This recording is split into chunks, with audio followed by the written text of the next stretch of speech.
Atenção! Vai começar agora uma teleaula de automação do curso profissionalizante. Este módulo tem um total de 20 aulas. Hoje você vai assistir a teleaula número 4. Bons estudos!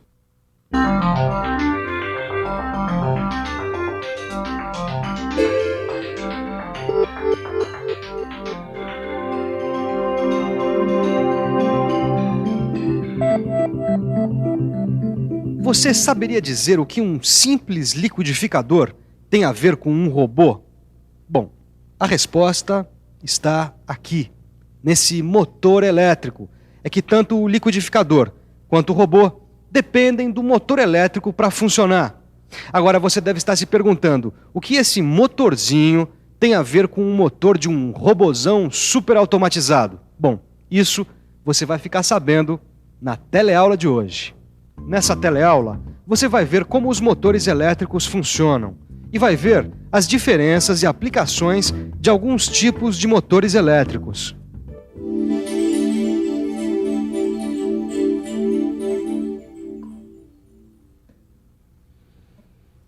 Você sabia que o motor de um liquidificador funciona parecido com o motor de um robô? Não é mesmo, mano? É isso aí, Torquato. Tanto um quanto o outro funcionam convertendo energia elétrica em energia mecânica. Por exemplo, se eu ligar esse liquidificador, as lâminas giram. Ou seja, a energia elétrica se transforma em movimento, que é a energia mecânica. E essa transformação de energia elétrica em energia mecânica é uma característica de todos os motores elétricos, inclusive dos que fazem o robô funcionar. Assim como no liquidificador, os motores do robô também funcionam utilizando a energia elétrica. Só que, como na maioria das máquinas, o motor elétrico não gera energia. Ele apenas transforma a energia elétrica em energia mecânica. Mas como será que funcionam os motores elétricos? O funcionamento dos motores elétricos se baseia no princípio físico da ação do campo magnético. Princípio físico da ação do campo magnético. Na verdade, o que esse nome todo quer dizer é bastante simples.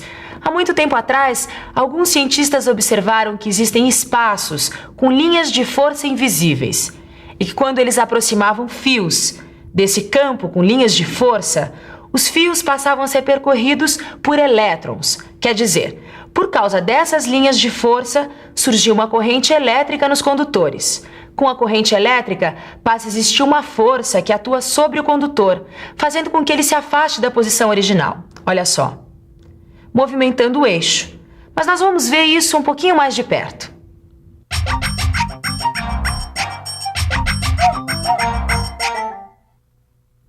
Os motores elétricos sempre têm duas partes principais, uma peça fixa, com ímãs ou fios, e outra peça móvel. Quando um fluxo de corrente elétrica passa pelo fio condutor, são formadas as linhas do campo magnético, que por sua vez gera corrente elétrica. Aí, os campos magnéticos que têm uma mesma polaridade se repelem, e os campos magnéticos com polaridade diferente se atraem, levando a peça móvel do motor a se movimentar, transformando assim energia elétrica em energia mecânica, ou melhor, em movimento.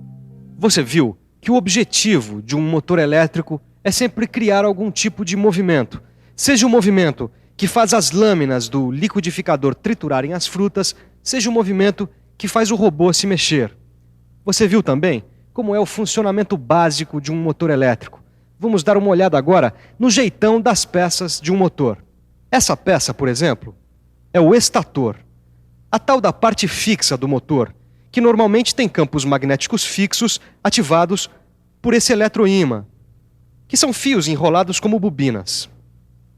Esse aqui é o rotor, a parte móvel do motor, que fica encaixada no estator através desse eixo que serve para transmitir o movimento. Grande parte dos rotores tem bobinas que são enrolamentos de condutores, ou melhor, enrolamentos de fios.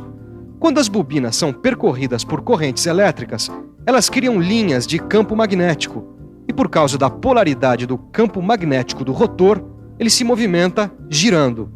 Essa parte do rotor, chamada de coletor ou comutador, liga as bobinas do estator à corrente elétrica. E essas escovas são os contatos do comutador. Escovas, contatos do comutador. Calma, que você já vai entender tudo isso e muito mais depois que você conhecer alguns modelos de motores elétricos. Mas antes disso, vamos ver um outro conceito que vai te ajudar a entender melhor tudo o que você viu até agora. Isso, um conceito de força magnética. A força magnética é uma força que existe dentro do campo magnético. E é essa força que faz com que os condutores se desloquem quando submetidos à ação de um campo magnético. Entendeu? Quando a gente liga um fio na corrente elétrica, o fluxo de elétrons cria um campo magnético. De acordo com a polaridade do campo magnético, há uma força de atração ou de repulsão que movimenta a parte móvel. E nesse caso, a parte móvel é o rotor. Mas antes da gente continuar, tem mais uma coisa importante. A construção de um motor se baseia justamente nos efeitos magnéticos da corrente elétrica. Muito bem, mano. Agora a gente já pode ver os tipos de motores elétricos. Os motores elétricos são usados nos mais diferentes equipamentos, de um liquidificador até um robô. Bom, e é claro que existe uma grande diferença entre esses equipamentos. Por isso existem também vários modelos de motores elétricos. Os motores de corrente contínua, por exemplo, são usados em guindastes, elevadores, locomotivas, bondes, estamparias e máquinas-ferramentas. Uma das características desse motor é que no lugar de ímãs no estator, ele tem peças polares. Além disso, ele tem duas escovas de grafita ligadas a estes fios, que ficam presas no estator, recebendo a tensão contínua que alimenta o motor. Mas e o motor do liquidificador? Será que ele é muito diferente do motor de corrente contínua? Os liquidificadores, assim como as enceradeiras, os aspiradores de pó, as serras, as lixadeiras, são movimentados por motores universais de corrente alternada. Esses motores recebem esse nome porque eles podem funcionar tanto com corrente alternada quanto com corrente contínua, o que faz deles motores bem parecidos com os motores de corrente contínua, que você acabou de ver.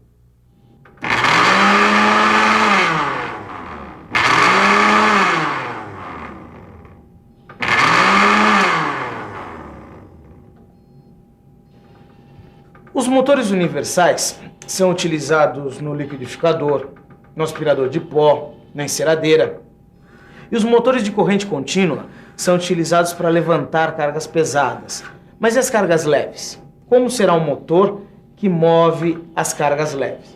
Hein, mano? São motores de indução de anel. Isso, motores de indução de anel. É um tipo de motor de corrente alternada. Dá uma olhadinha. Nos motores de indução de anel, quando há uma variação na corrente alternada que o atravessa, o campo magnético do estator induz correntes no rotor. Essa corrente induzida no rotor, por sua vez, gera um campo magnético ao seu redor, que se opõe ao campo do estator, o que faz o motor ficar parado. Parado, mano? Como assim? Explica melhor. É que se o rotor estiver em movimento por inércia, ele continua girando, uma vez que os campos se anulam, e aí o resultado das forças é zero. E você deve estar se perguntando, se o motor ficar parado, como é que ele funciona? É que esse tipo de motor, para funcionar, ou seja, para sair da inércia, ele precisa de um empurrãozinho. E quem dá esse empurrãozinho é justamente um outro tipo de motor construído especialmente para dar partida nele, que pode ser esse anel, que ao afetar o campo magnético altera as forças de atração e repulsão. E com isso, o resultado deixa de ser zero e o motor se movimenta. Ou através de uma bobina auxiliar. E aí, é essa bobina que dá o empurrãozinho para ele funcionar. Ah, ele é monofásico. Monofásico. É o que você deve estar se perguntando. Calma aí que você já vai saber o que isso quer dizer. Os motores de corrente alternada, que você viu até agora, são chamados de monofásicos, uma vez que eles funcionam com apenas uma fase da tensão elétrica, 110 volts, 220 volts ou uma outra qualquer. Mas existem também motores de corrente alternada, como os usados nas turbinas das hidrelétricas e nas instalações industriais, que produzem 3 tensões, e por isso eles são chamados de trifásicos. Depois de tudo que você viu sobre os motores elétricos, será que dá para imaginar como são os motores usados nos robôs? Observando um robô, a gente percebe que os movimentos dele precisam de muito controle. Afinal, cada parte do trabalho de um robô tem uma velocidade e um movimento diferentes. Por isso, Os motores elétricos que acionam a movimentação do robô precisam controlar esse posicionamento e essa velocidade, e com muita precisão. Imagine o que aconteceria se um robô se aproximasse de uma peça com uma velocidade maior do que deveria. Mas não são só os robôs que precisam de tanto controle. Muitas máquinas também. Para fresar uma peça em uma máquina CNC, por exemplo, normalmente são usados 3 motores elétricos. 2 para os movimentos da mesa e um terceiro para os movimentos em profundidade. Agora, como esse controle é feito? A primeira pista para a gente entender isso são os ciclos de realimentação. O controle da velocidade e o posicionamento são feitos por ciclos de realimentação. Então, a velocidade e o posicionamento são informações muito importantes para o controle do motor. Normalmente, os motores usados em ciclos de realimentação já vêm com sensoriamento acoplado no eixo para exercer esse tipo de controle. Sensoriamento explica o que são sensores. Sensores são pequenas peças encaixadas nas máquinas. São como os olhos que as controlam. Dá uma olhada. Esse é um sensor que vai informar, por exemplo, que o movimento não pode prosseguir para não danificar a máquina. E parece um olho mesmo. É incrível, né? Mas calma que ainda tem mais. E aí, recebendo os sinais elétricos dos sensores, o módulo de controle pode começar a operar, variando a potência elétrica do motor em função da necessidade da operação da máquina. Nesse caso, mudando a posição da ferramenta que está fazendo o movimento de profundidade.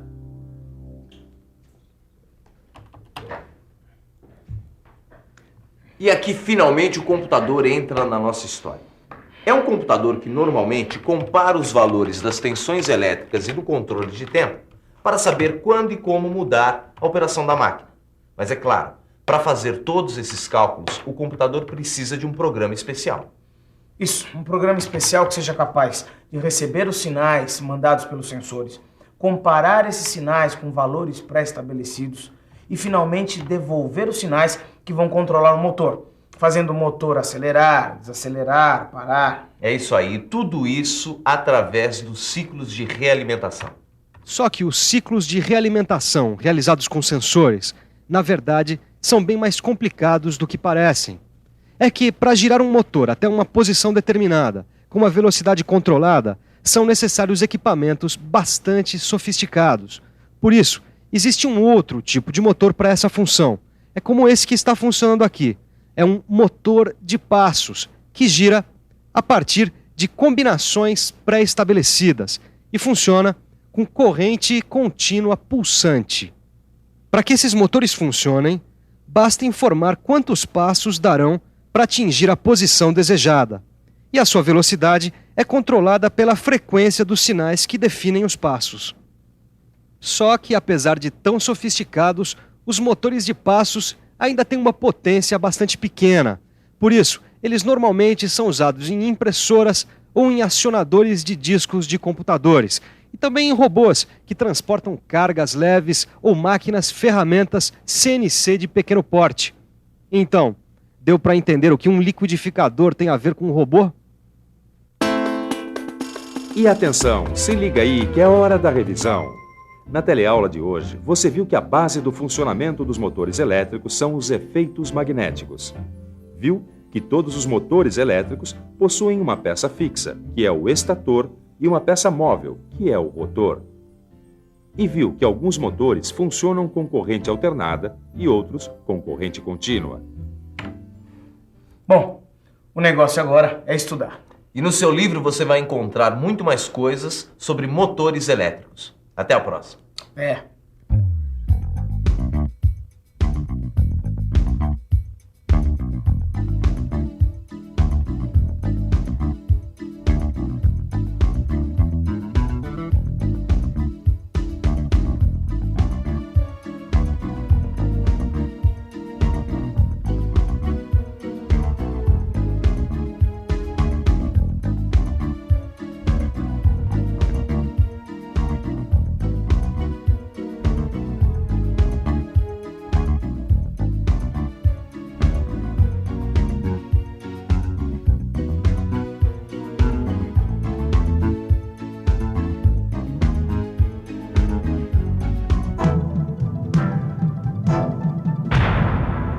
Telecurso 2000, um programa de educação do Sistema Fiesp e da Fundação Roberto Marinho.